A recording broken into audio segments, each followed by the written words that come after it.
The galaxy had seen gods fall and empires rise, but it had never seen a man who could burn brighter than a star and feared his own light more than death itself. When golden fire tore the sky above Jeddah and a stranger emerged carrying power that made the Force itself recoil, the Empire saw a weapon waiting to be claimed.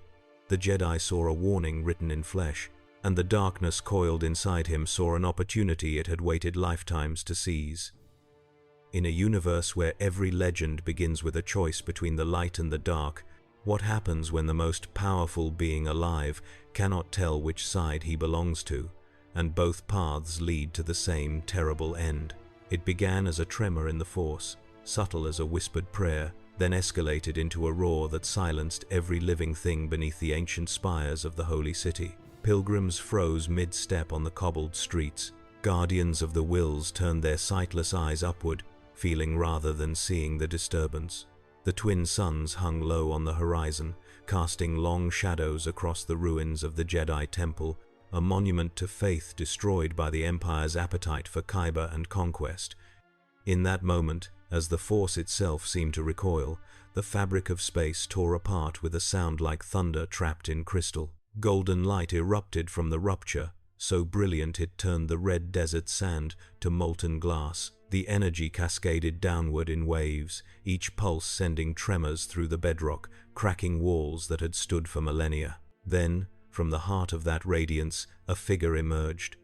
He fell rather than descended, arms outstretched as if crucified against the sky, his body wreathed in power that flickered between gold and something darker, something that writhed at its edges like smoke given hunger. He struck the ground in the temple courtyard with an impact that sent dust billowing outward in perfect rings, and for 3 heartbeats, everything was silent. The Sentry opened his eyes. They blazed with light that had no business in mortal flesh, twin suns compressed into human sockets, and his first breath came as a gasp of terror. He could feel everything. The Kyber crystals buried deep beneath the city sang to him in frequencies that pierced his skull. The Force itself pressed against his consciousness, like an ocean trying to drown him, vast and hungry and utterly alien. He tried to stand and stumbled, golden energy crackling off his skin in arcs that scorched the ancient stones. His hands trembled as he stared at them, watching light pulse beneath his flesh like a heartbeat made visible. Where was he? The question came with fragmented memories that refused to cohere. He remembered Earth, remembered the serum, remembered the moment Robert Reynolds had tried to become something more than human and had succeeded in ways that defied sanity. But this place, this galaxy, carried the weight of different stars and older wars. The architecture around him spoke of devotion and loss, every pillar carved with prayers in languages he should not have understood but somehow did. The Force whispered translations directly into his mind, bypassing language entirely, and the invasion made him want to scream. He could not lose control here. The thought came with bone-deep certainty, a terror so profound it anchored him despite the chaos in his skull. Whatever this place was, whatever power flowed through its stones and sand, he could feel its fragility. One wrong move, one moment of weakness, and the void inside him would wake. It always woke eventually. The darkness that lived in his shadow, that fed on his fear and doubt, waited for precisely these moments when he was lost and afraid, and the boundaries between Robert Reynolds and the monster became gossamer thin. The Sentry forced himself upright, each movement deliberate, each breath measured. The golden aura around him dimmed slightly, contracting closer to his skin, and the relief was immediate. Control. He needed control. His senses expanded despite his efforts to contain them, stretching across the city in waves he could not quite suppress. He felt thousands of minds, their hopes and fears blazing like candles in darkness. He felt the Kyber deposits, a vast network of living crystal that resonated with something he recognized as similar to his own energy, yet fundamentally different. And deeper, much deeper, he felt presences that burned with purpose and discipline. Force users. The knowledge arrived without explanation, planted in his consciousness by whatever power had brought him here. Jedi. Sith. The light and the dark engaged in eternal conflict across a galaxy that measured its history in millennia rather than centuries. He was standing in the remnants of their war, on ground made sacred by belief and soaked in the blood of crusades that predated humanity's first cities. The weight of it pressed against his chest, and for a moment the golden light flickered. A shadow moved at the edge of the courtyard. The sentry's head snapped toward it, faster than thought, and the figure froze. An old man, robes tattered and grey with dust, a staff clutched in weathered hands.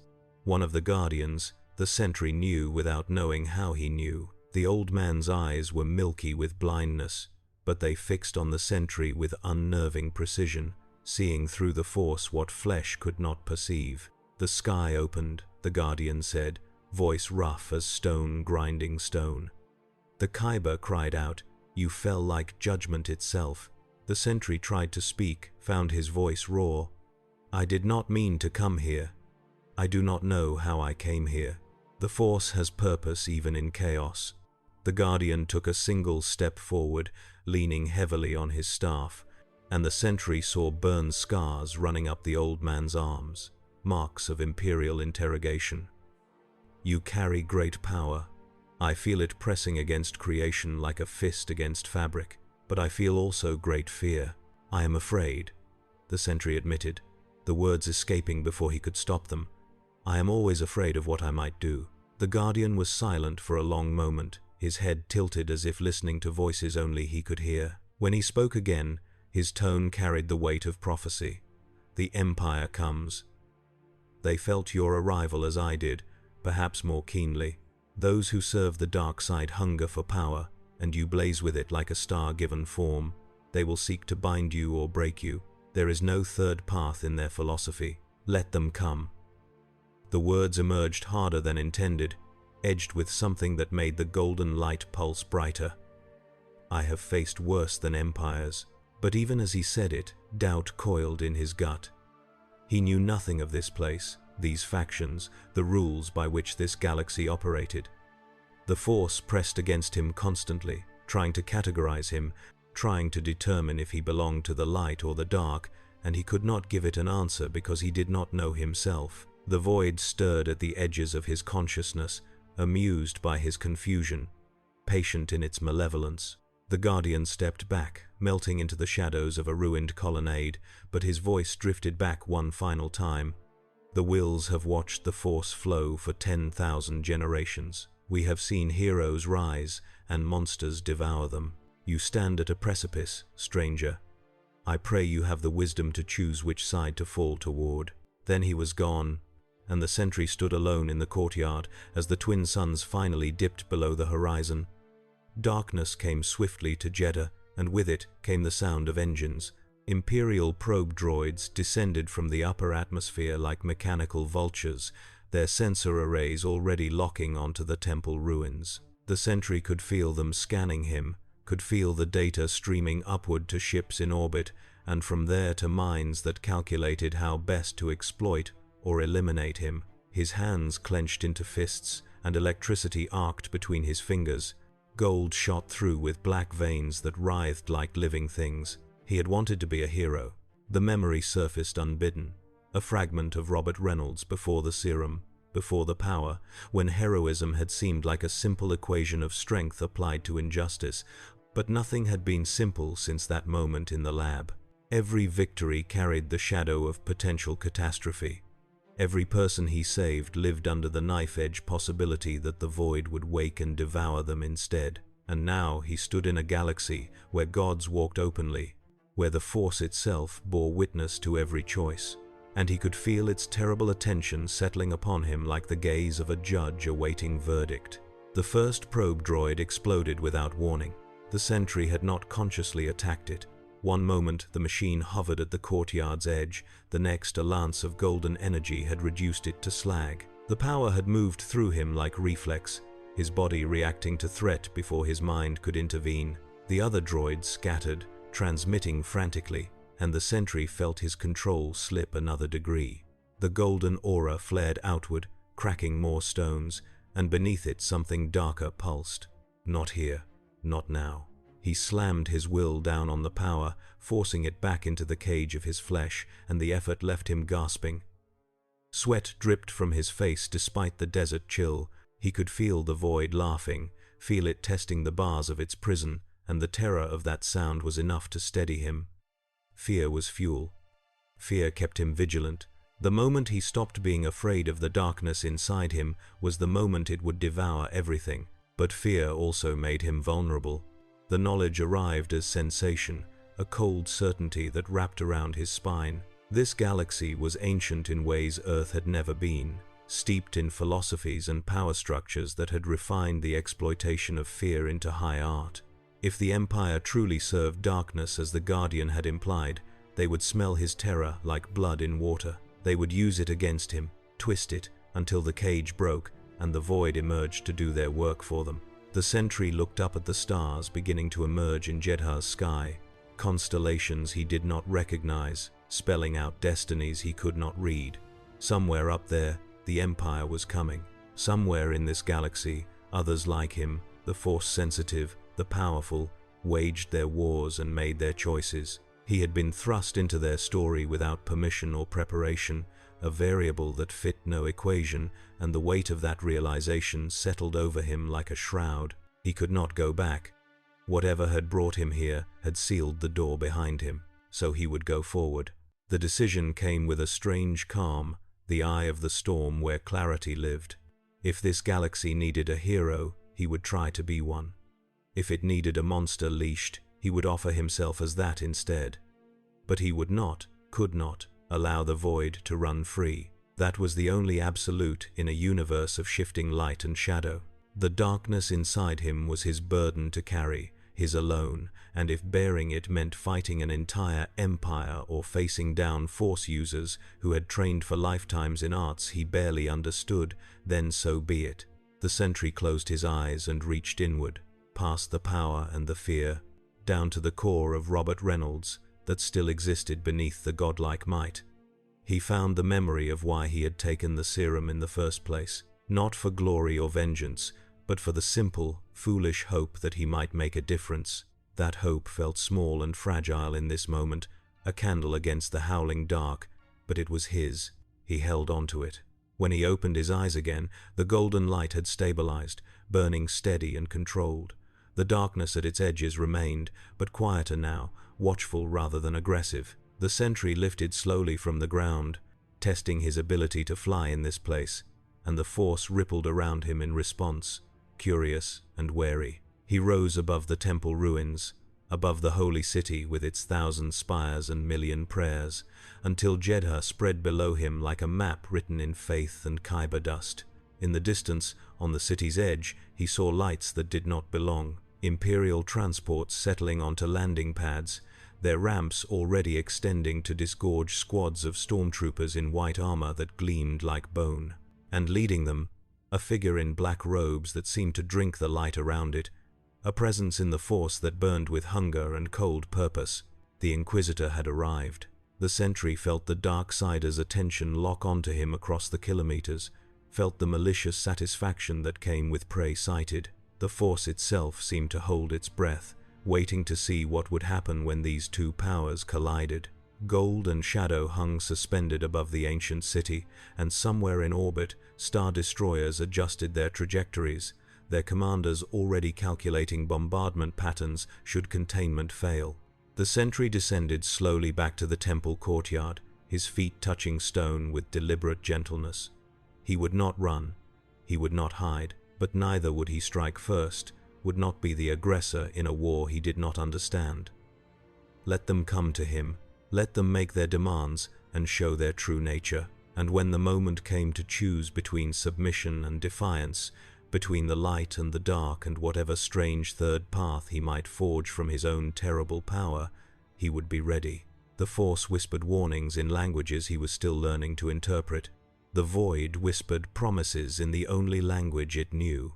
And Robert Reynolds, the man called Sentry, stood alone in the gathering darkness and waited for the galaxy to show him what kind of hero it needed him to become, or what kind of monster it would force him to fight. The twin moons of Jedha rose over the city, casting silver light across ruins that had seen empires rise and fall 100 times. In that light, the golden figure in the courtyard seemed carved from myth itself. a statue awaiting the breath of legend to give it motion and purpose. The Kyber beneath the city sang its endless song, and for the first time in millennia, the crystals detected a resonance they could not classify, a frequency that belonged neither wholly to the light nor the dark, but to some third spectrum that existed only in the space between. The galaxy turned on its axis, indifferent and eternal. But the Force paid attention now, and its attention was a weight that could crush worlds or lift them into transcendence. The Sentry felt that weight settle across his shoulders like a mantle he had not asked to wear, and in the depths of his being, where the void coiled and waited, he felt the first stirrings of something that might have been destiny or might have been doom. He would not know which until the moment of choosing arrived. And in the Empire's approaching ships, in the Inquisitor's hungry mind, in the hidden enclaves where surviving Jedi whispered prayers to a force that had allowed their order to fall, that moment was already rushing toward him like a star collapsing into singularity. The impact, when it came, would reshape everything or destroy it utterly. There would be no middle ground. The city held its breath, and the Sentry waited in the eye of the storm he had become.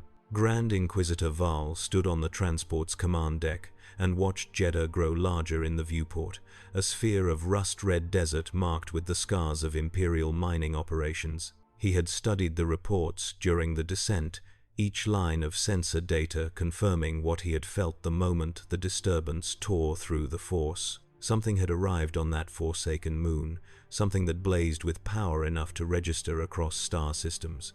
The Emperor would want it claimed or eliminated, and Val had made a career of fulfilling such mandates with surgical precision. His hand rested on the lightsaber at his belt, fingers tracing the familiar grip. The weapon was not ignited, but the Kyber crystal within pulsed with dark side energy, feeding on his anticipation. Val had hunted Force sensitives across the galaxy for years. Ever since the Purge had scattered the Jedi Order like ash on wind, he had learned their tricks, their hiding places, their patterns of thought. But this was different. The signature he had felt carried no trace of Jedi training, no echo of the old ways. It was raw and immense, like staring into a sun that refused to follow the laws of physics the Force imposed. Grand Inquisitor. The transport commander approached with the rigid posture of a man addressing a superior he feared. "We have visual confirmation. The target is in the temple ruins, alone and apparently waiting.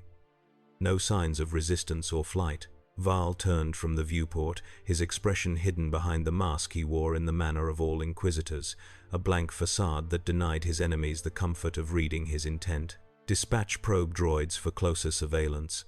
I want detailed scans of energy output and Force resonance. But do not engage directly. If this being is what I believe it to be, conventional weapons will prove less than useless.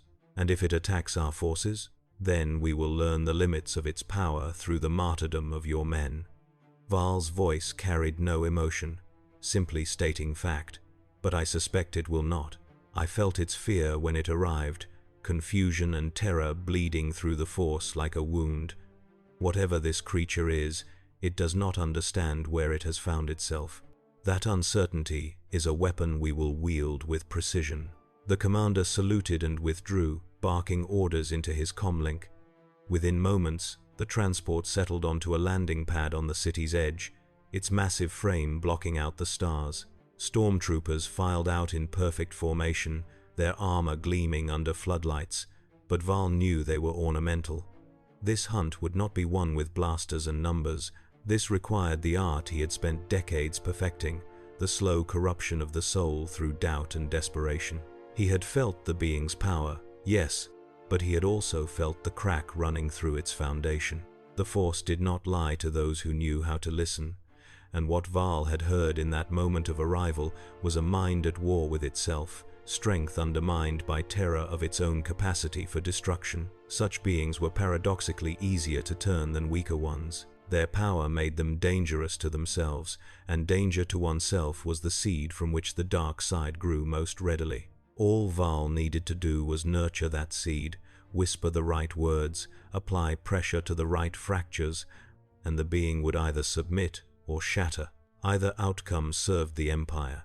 Val descended the ramp, his black robes trailing behind him, and immediately felt the force currents of Jeddah wrap around him like greeting an old friend. This moon was steeped in belief, soaked in the prayers of countless pilgrims and the blood of holy wars. The dark side found such places delicious, feeding on the gap between faith and reality, between hope and the inevitable disappointment the galaxy inflicted. He had always found Jeddah useful for breaking force sensitives who clung too tightly to the light.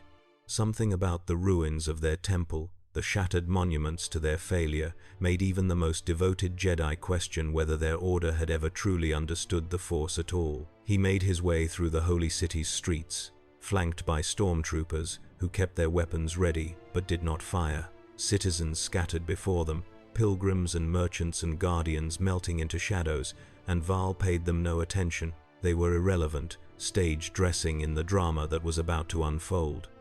His focus remained fixed on the temple ahead, on the presence that blazed within it like a beacon that refused to be hidden. As he approached the outer courtyard, Val felt the first touch of the being's consciousness brush against his, curious and wary. The contact came with startling force, uncontrolled and almost childlike in its directness. No Jedi would ever probe so clumsily, which confirmed what Val had suspected. This was not a trained Force user. This was something else entirely. Something that had come into power without the discipline to wield it properly. The realization brought something close to pleasure. Raw power without discipline was a gift waiting to be unwrapped. Val stopped at the courtyard's entrance, raising one hand to halt his troops. He would enter alone. This first meeting would set the tone for everything that followed, and he needed to establish himself not as a conqueror but as a guide, someone who understood the burden of terrible power and could teach the being how to bear it without being consumed. The lie came easily. He had told it 100 times in 100 variations, and it had never failed to plant doubt in the minds of those who desperately wanted to believe control was possible. He stepped into the courtyard. The Sentry stood at its center, haloed in golden light that painted the ancient stones with shadows that moved like living things. Val studied him with the practiced eye of a predator assessing prey, human or near human, male, powerfully built but with a slump to his shoulders that spoke of exhaustion. His eyes blazed with energy, but the fear Val had sensed earlier still clung to him, a miasma that would have been invisible to anyone not trained to perceive such things through the Force. "You feel it, do not you?" Val said, his voice carrying easily across the space between them. "The weight of what you are, the terrible knowledge that one mistake, one moment of lost control, and everyone around you dies." The Sentry's head snapped up, and for an instant the golden light flared brighter. But he caught himself, pulling the power back with visible effort, and Val noted the tremor in his hands as he did so. Good. The control was already fraying. The journey from fraying to shattering was simply a matter of applied pressure. "Who are you?" the Sentry asked, and Val heard exhaustion in the question, the weariness of someone who had been fighting himself for far too long. "I am Grand Inquisitor Val, servant of the Galactic Empire and student of the Force. And you, luminous stranger, are standing on the ruins of an order that fell because they could not accept the truth about power." Val moved forward slowly, hands empty and visible, his posture open and unthreatening. The Jedi believed power should be constrained. Locked away behind codes and meditation, they taught their students to fear their own strength, to see the dark side as corruption rather than simply another facet of the Force. And for that blindness, they were destroyed. "I do not care about your wars." The Sentry's voice carried an edge now, frustration bleeding through. "I did not choose to come here. I do not want to be part of your empire or your philosophies." "Then we are aligned in one respect at least. I do not seek to recruit you for ideology." Val stopped 10 paces away, close enough to speak intimately, but far enough to avoid triggering a defensive reaction. "I seek to offer you what you most desperately need: training, discipline, a path to control the power that terrifies you so deeply." The Sentry's eyes narrowed, and Val felt the Force ripple as the being probed his intent. But the probe was clumsy, easily deflected, and Val allowed only surface thoughts to be visible, carefully curated impressions of stern duty and pragmatic wisdom. The deeper hunger, the malicious satisfaction of a hunter closing on wounded prey, remained hidden behind walls built over decades of practice. "I have heard this offer before," the sentry said quietly. "It always comes from those who want to use me. Of course, they want to use you. You are a weapon beyond measure." Val let a hint of impatience color his tone, the irritation of a teacher faced with a slow student. "The question is not whether you will be used, but whether you will be the one wielding yourself, or whether you will be wielded by forces beyond your control. I offer the former. The Empire offers structure, purpose, a place where your power serves order rather than chaos. Your order is built on fear and oppression. All order requires force to maintain it. The only question is whether that force is applied with precision or unleashed in blind fury." Val gestured at the city beyond the temple walls. "You arrived here in a cascade of power that could have killed thousands. You did not, and I commend your restraint. But restraint born of fear is not control. It is simply a dam waiting to burst. The dark side teaches true mastery, the kind that comes from embracing the full spectrum of the Force rather than hiding from half of it." He watched the sentry process this, saw the doubt take root despite the being's obvious resistance to his words. The hook was set, but gently. Too much pressure now would cause the being to bolt or lash out. Val needed to let the poison work slowly. Needed the sentry to convince himself that perhaps, just perhaps, the Inquisitor spoke truth. Fear was always the best ally in such conversions. Fear of self, fear of losing control, fear that the very act of trying to be good would result in catastrophe. The sentry's hands clenched and unclenched, golden energy crackling between his fingers. "If I refuse your offer, if I tell you to leave and take your empire with you, then I will withdraw for now, and you will be left alone with your fear." Val's tone remained perfectly neutral, simply stating consequences rather than threats. "But Jedha is an imperial holding, and you represent an unknown threat to stability. My superiors will insist on containment, orbital bombardment, systematic destruction of the city until you are forced to reveal the full extent of your power in defense of the innocent. And when you do, when you finally unleash what you have been holding back, you will prove to the Emperor that you are precisely the weapon he needs.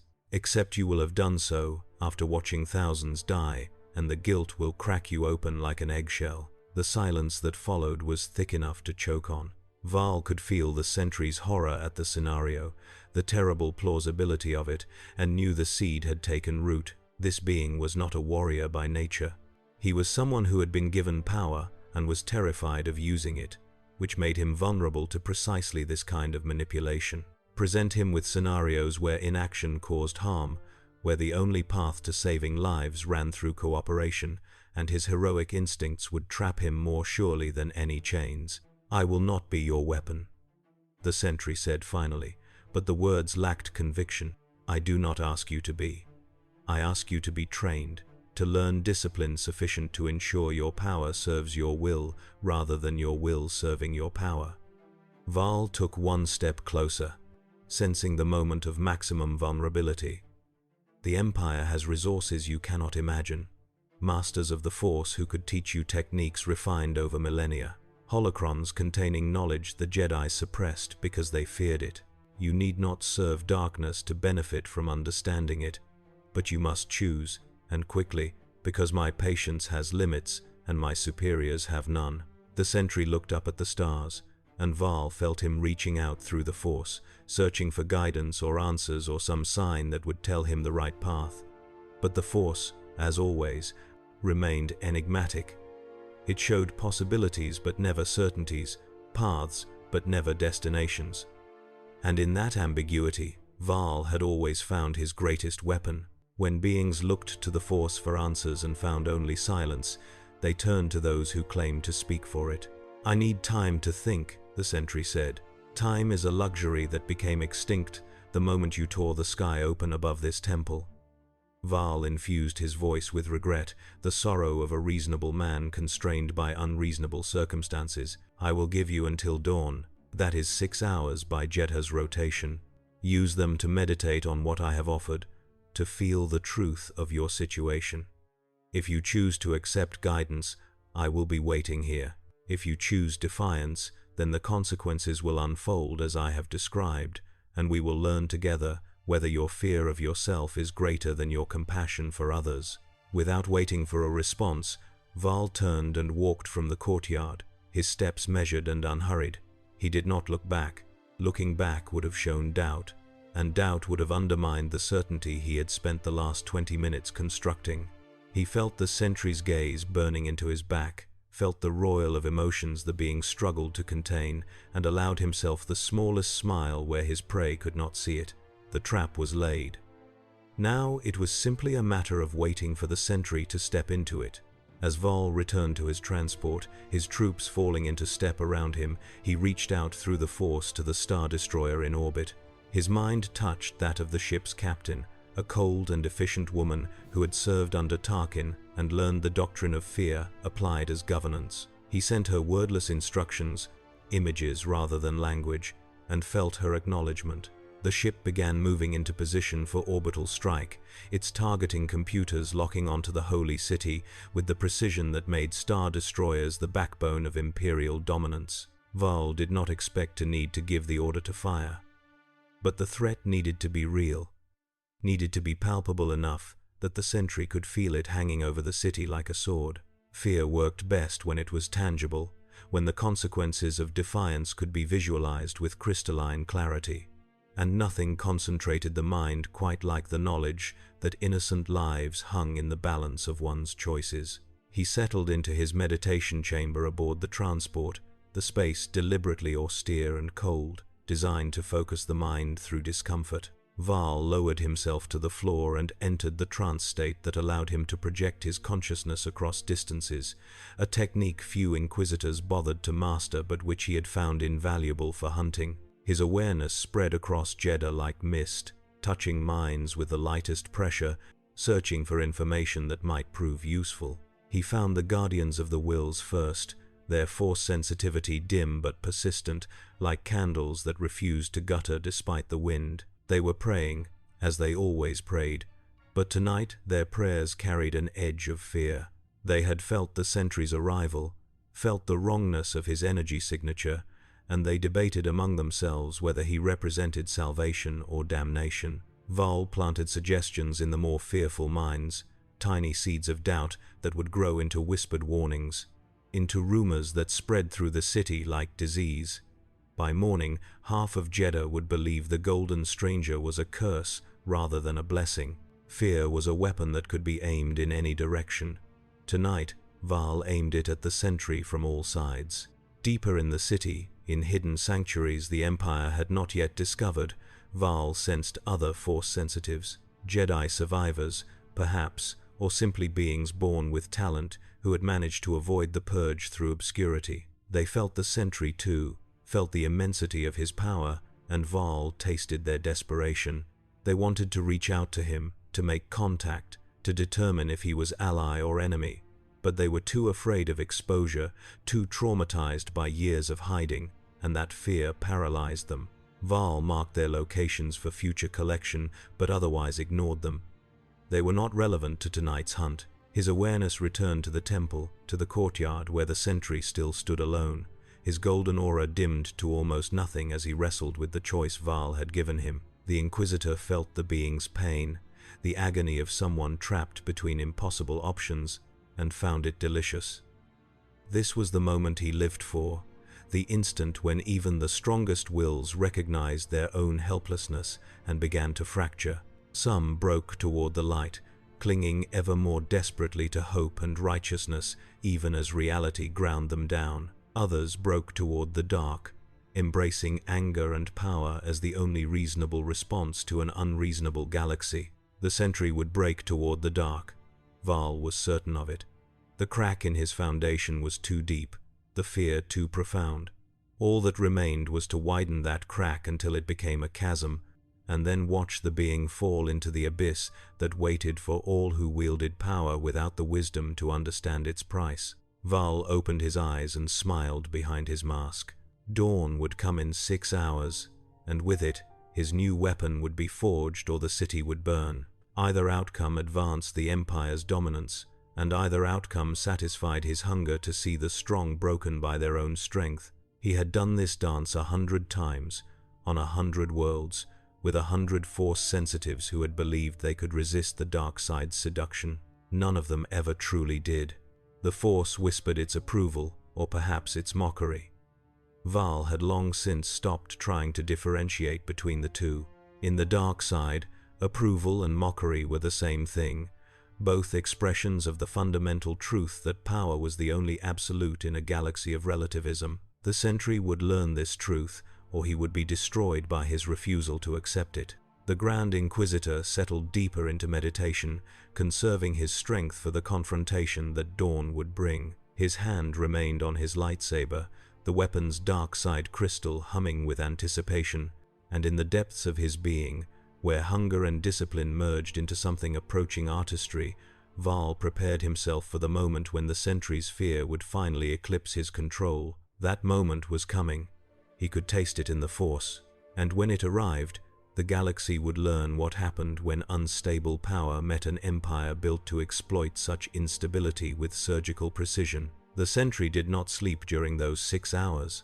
He stood in the courtyard and felt Jeddah turn beneath him, the moon's rotation marking time with astronomical precision, while his mind raced through scenarios that all ended in catastrophe. Val's words had burrowed into him like parasites, replicating until they crowded out rational thought. The threat of orbital bombardment was not empty. He had felt the Star Destroyer moving into position, felt the targeting systems lock onto the city, felt the cold purpose of the officers aboard who would fire on command without hesitation or remorse. If he refused to cooperate, thousands would die. If he agreed to training, he would be placing himself in the hands of those who served something Val had called the dark side, a corruption of the Force that fed on negative emotions and twisted them into power. The Guardian's warning echoed in his memory, but so did his own experience on Earth, where those who had offered to help him had inevitably tried to control or contain him instead. There were no good choices, there were only degrees of terrible. He reached inward, past the golden energy and the ever-present terror, down to where the void coiled in patient malevolence. It stirred at his attention, lazy and vast, and whispered suggestions in a voice that sounded like his own but carried intentions he knew were not. The void wanted him to unleash it, to stop pretending control was possible and simply let the darkness consume everything. It painted visions of Jeddah burning, not from imperial bombardment but from his own hand, and underneath the horror of those images, the Sentry felt the seductive promise of relief. If he stopped fighting, if he let go, then at least the agony of constant vigilance would end. He rejected the thought with every fiber of his being, slamming mental walls down between himself and the void with such force that the golden aura around him flickered. But the effort left him shaking, reminded him that the cage was not as strong as he pretended. Val had sensed the truth immediately. The Inquisitor was right about one thing at least. Fear-based restraint was not true control. It was just a countdown to inevitable failure. A sound pulled him from his spiraling thoughts. Footsteps on stone, light and cautious.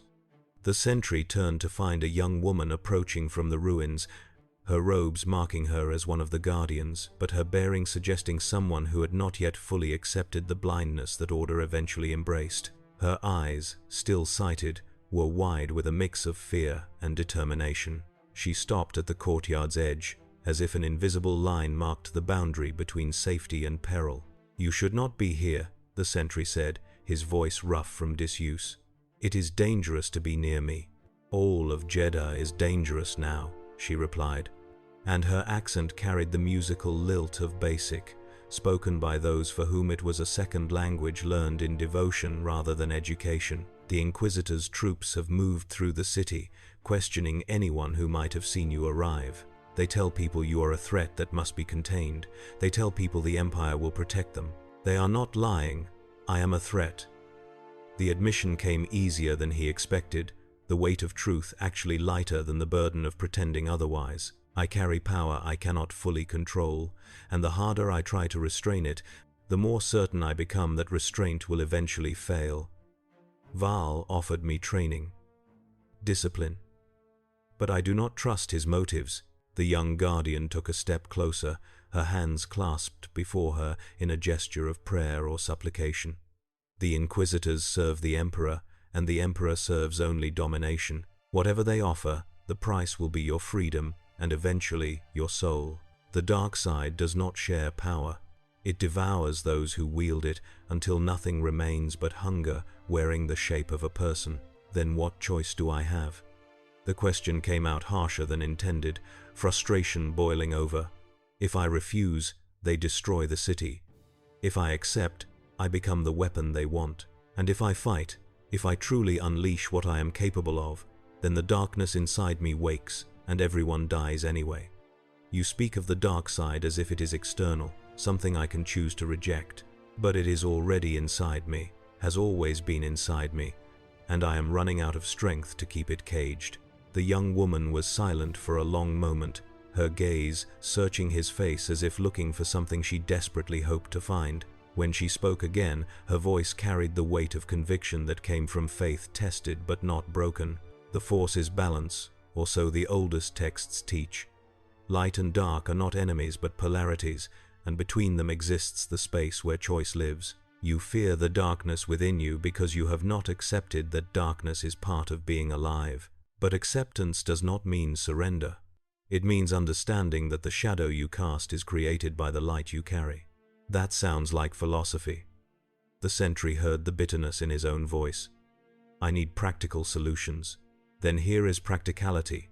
The Inquisitor wants you afraid and isolated because fear makes beings predictable. If you accept his offer, you confirm his power over you. If you resist alone, you play the role he has assigned you as threat. But there is a third path. She stepped fully into the courtyard now, courage overriding caution. Reject both empire and isolation. There are others on Jeddah, survivors of the purge who hide but have not forgotten the old ways. They are weak separately, but together might offer what you need without demanding your soul in return. Hope flared in the Sentry's chest, bright and painful. Where are they? How do I find them? I will take you, if you swear to harm no one in the city. The Force shows me glimpses of you, fragments of your nature, and I see both immense capacity for good and immense capacity for destruction. If I am wrong about you, if I lead you to those I protect and you become their doom, then I will have betrayed everything the wills stand for. Her eyes held his, demanding answer. But I believe the Force sent you here for a purpose beyond the Empire's scheming. I believe you can be more than your fear if you are given the chance to learn from those who understand balance. The Sentry looked at her, this young woman who radiated faith, despite living under the shadow of an empire that had proven faith meant nothing against overwhelming force. He wanted to believe her, wanted desperately to believe that a third path existed, but decades of disappointment had taught him skepticism. Every time someone had offered help, it had come with chains attached. Every ally had eventually become a jailer when they realized the true extent of his instability. But what choice did he have? Dawn was approaching. In less than 2 hours, Val would return expecting an answer, and the only answers the Inquisitor would accept were submission or defiance followed by the death of thousands. If there was even the smallest chance this young guardian spoke truth, he had to take it. Not for himself, but for the people of Jeddah who would pay the price of his indecision. I swear, he said quietly, I swear to harm no one unless they strike first. Lead me to these survivors, and I will listen to what they offer.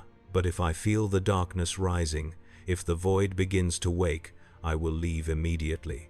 I will not risk their lives for my own hope.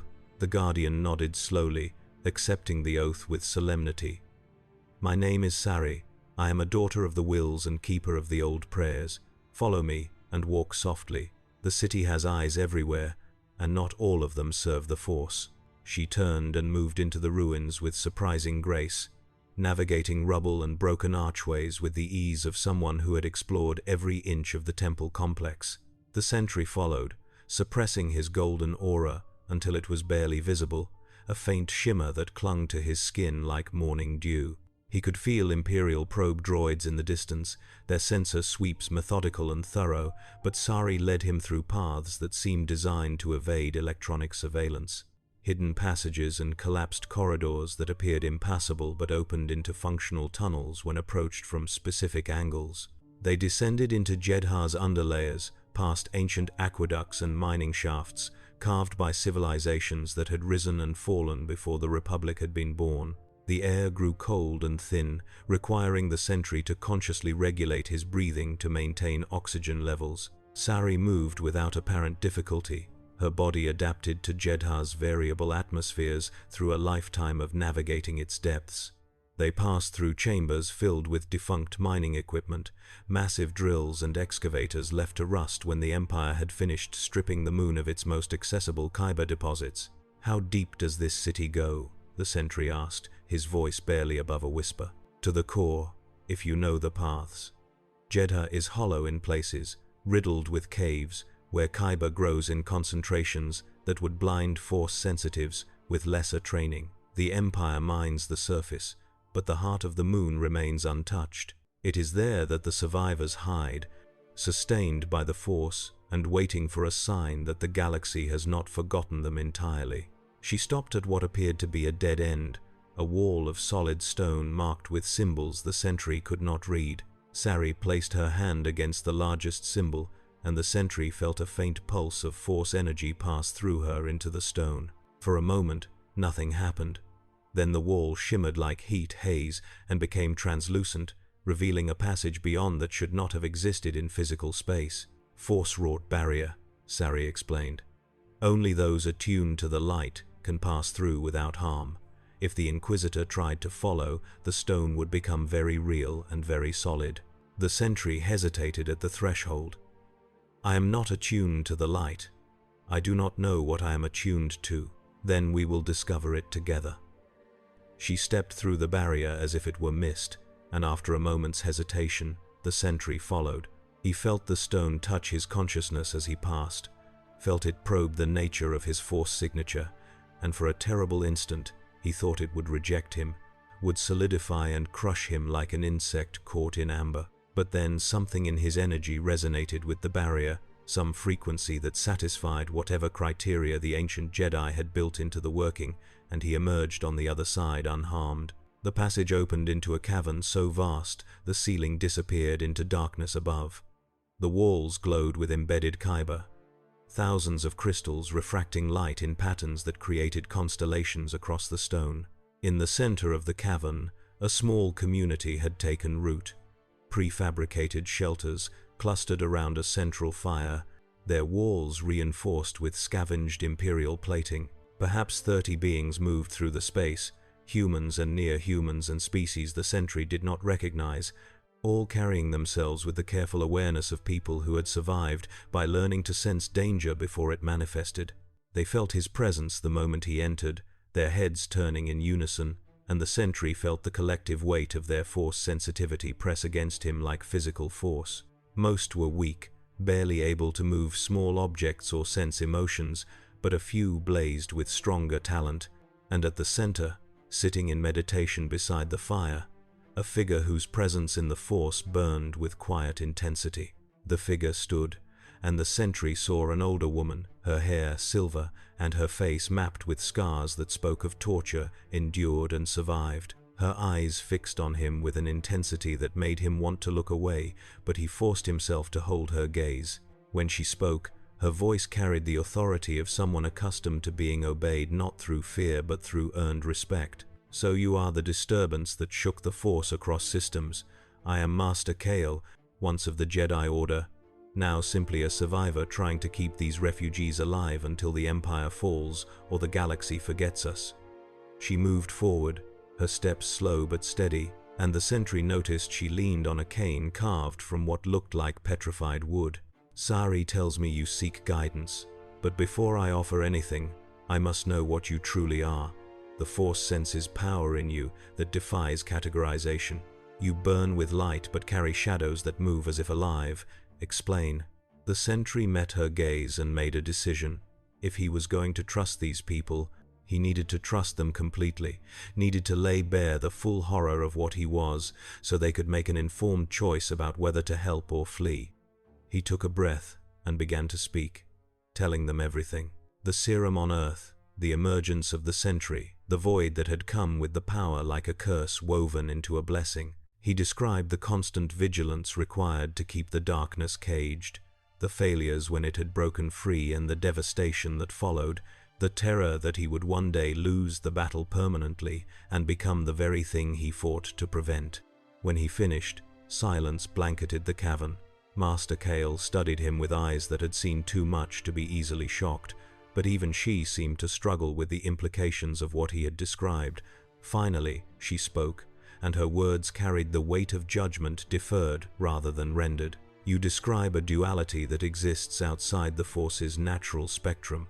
Light and dark are part of the same continuum, manifestations of the same energy, but what you carry sounds like two distinct entities forced into a single vessel, locked in eternal conflict. If what you say is true, then you are not simply a Force-sensitive struggling with temptation. You are a battleground upon which two fundamental aspects of power wage war. Can you help me? The Sentry heard the desperation in his own voice and hated it, but he was too exhausted to maintain facades.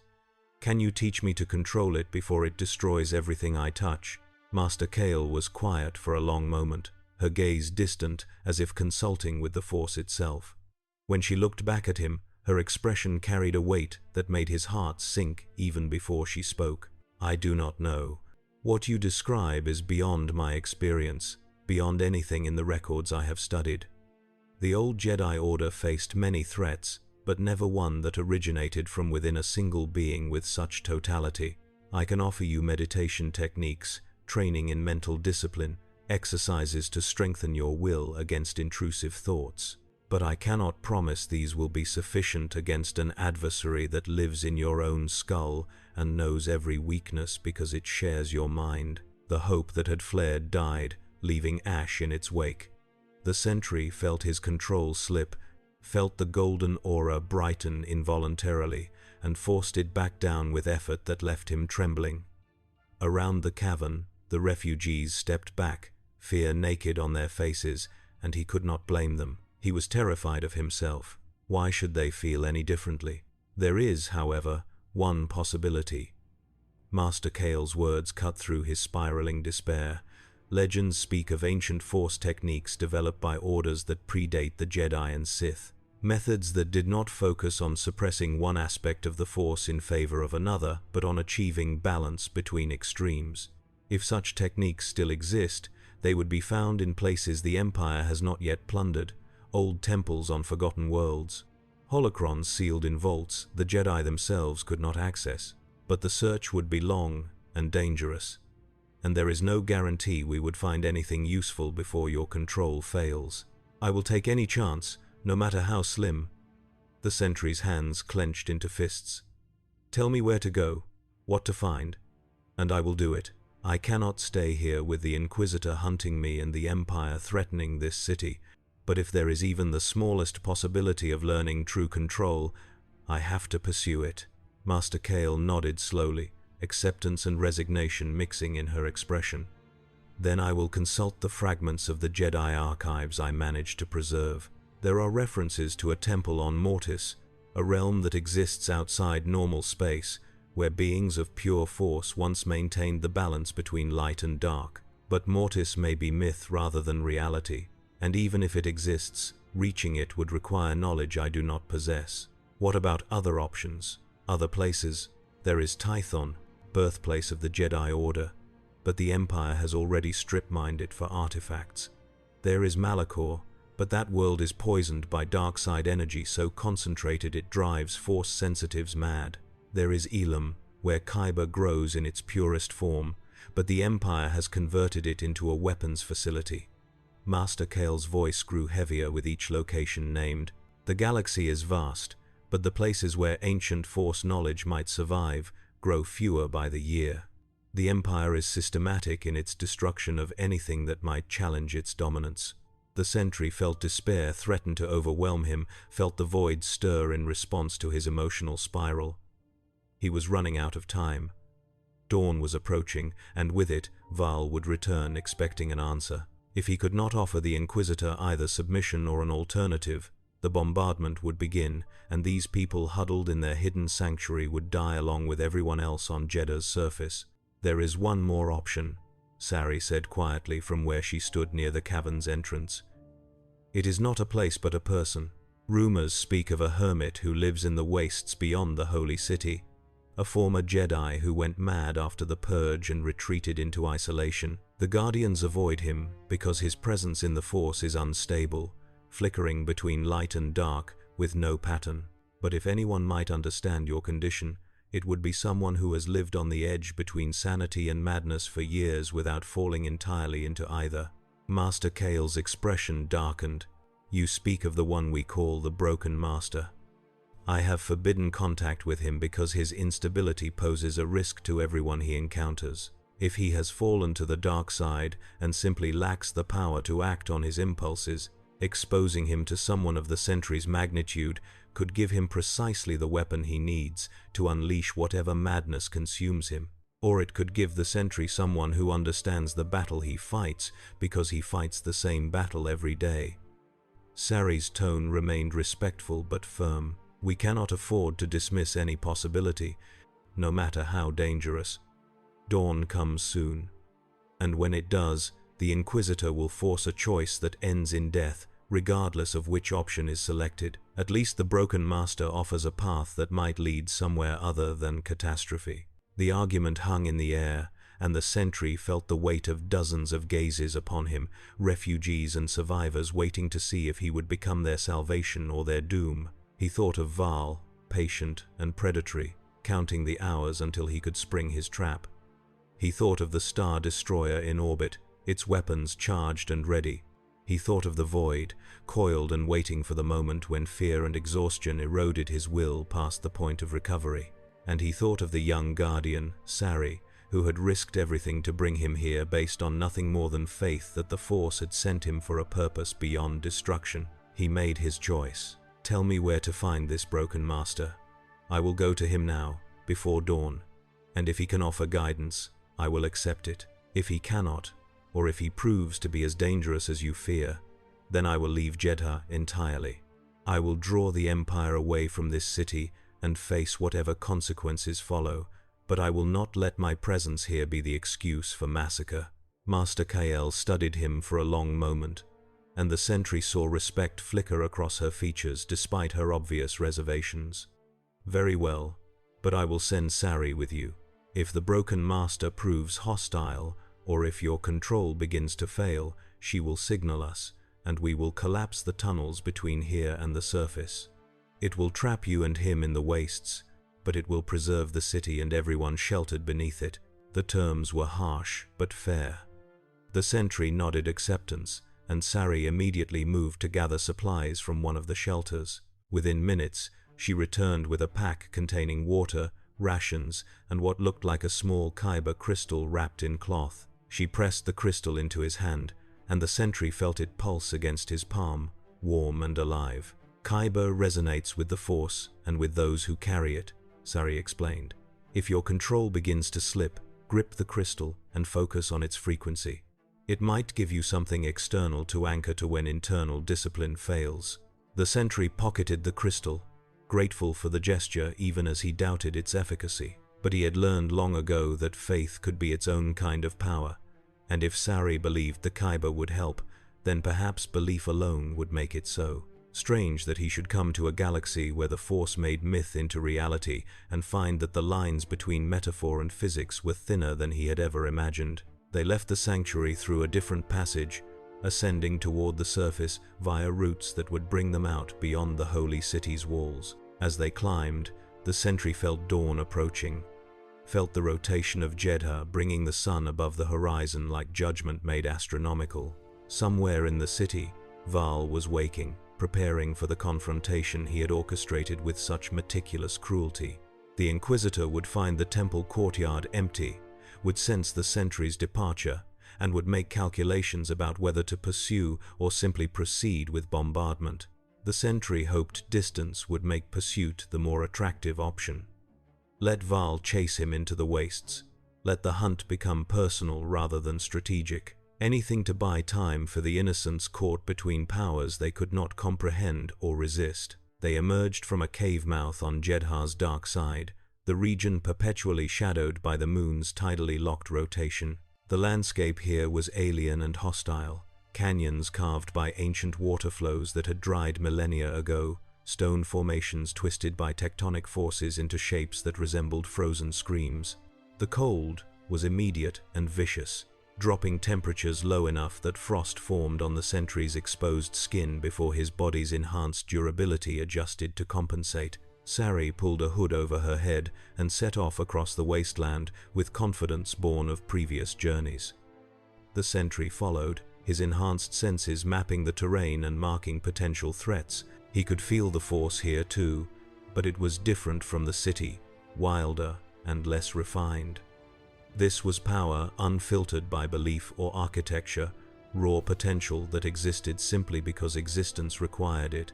And deep in that wild current, he sensed something that resonated with his own fractured nature. The broken master was out there, alone in the dark, and the force whispered that their meeting was inevitable.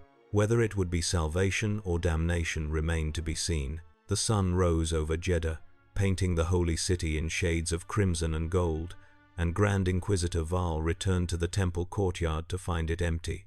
He stood in the exact spot where the Sentry had waited and felt the lingering echo of the being's presence, the force signature still warm like body heat on sheets recently vacated. Val's expression behind his mask remained neutral, but inside, satisfaction bloomed. The prey had run. That meant fear had eclipsed reason, and fear-driven decisions were always exploitable. He reached out through the force, casting his awareness across Jeddah in search of the Sentry's distinctive energy.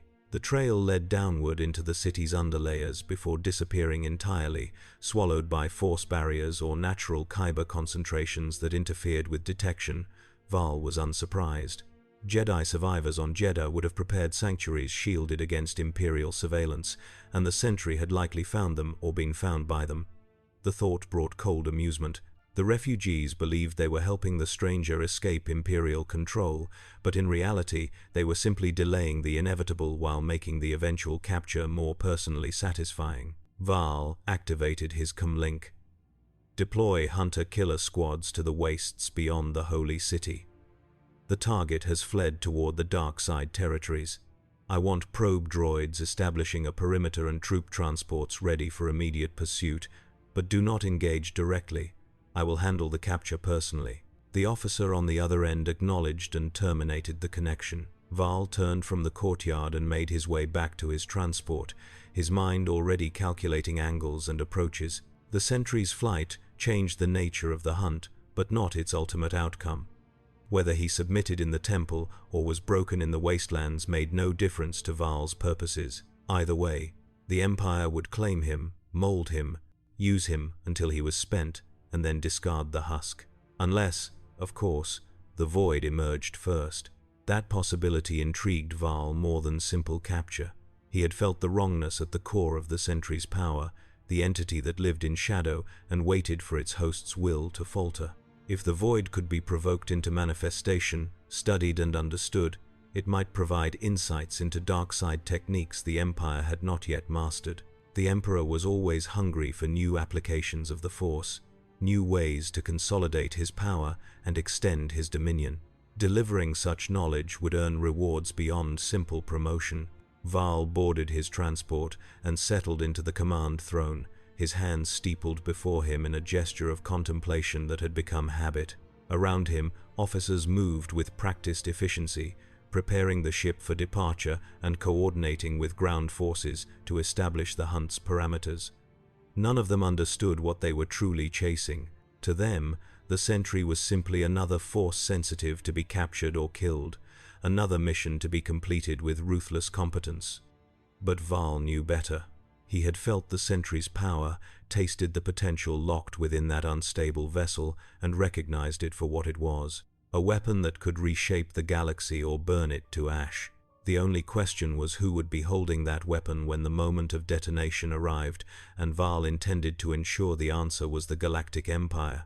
He closed his eyes and sank into meditation, his consciousness spreading across the moon like a net designed to catch anything that moved through the Force with sufficient power. The Sentry could run to the galaxy's edge, could hide in the deepest holes or the highest peaks, but he could not hide what he was. The Force itself betrayed him, his signature too bright and too wrong to ever be mistaken for anything natural. Val would find him. It was simply a matter of time and applied pressure. And when he did, when the Sentry finally stood broken and desperate before him, Val would offer the choice again: submission or destruction, service or annihilation, the dark side or oblivion. Most beings, when truly cornered, chose survival over principle. Val had seen it 1,000 times, watched the strongest wills crumble when faced with the absolute certainty of extinction. The Sentry would be no different, regardless of how brightly his golden light currently burned. Everyone broke eventually. The only variable was how much pressure the braking required. The transport lifted from the landing pad, its engines roaring defiance at Jeddah's thin atmosphere, and set course for the dark side wastes. Below, the holy city continued its daily rhythms, pilgrims and merchants moving through streets that had seen empires rise and fall with regularity that made individual conflicts seem trivial. But today was different, though the citizens could not yet know it. Today, forces had been set in motion that would determine whether Jeddah became a footnote in the Empire's expansion or ground zero for catastrophe that would echo across the galaxy. Val looked forward to discovering which outcome would prevail. His lightsaber hung at his belt, patient and hungry, its dark side crystal singing songs of violence deferred but promised. Soon, it whispered. Soon, the hunt would end in blood and submission, and another Force sensitive would learn the price of resisting the inevitable. The thought brought Val peace, the calm of a predator who knew the shape of certainty and found comfort in its harsh edges. The transport accelerated toward the horizon, chasing a trail that grew warmer with each passing moment, and the Grand Inquisitor smiled behind his mask.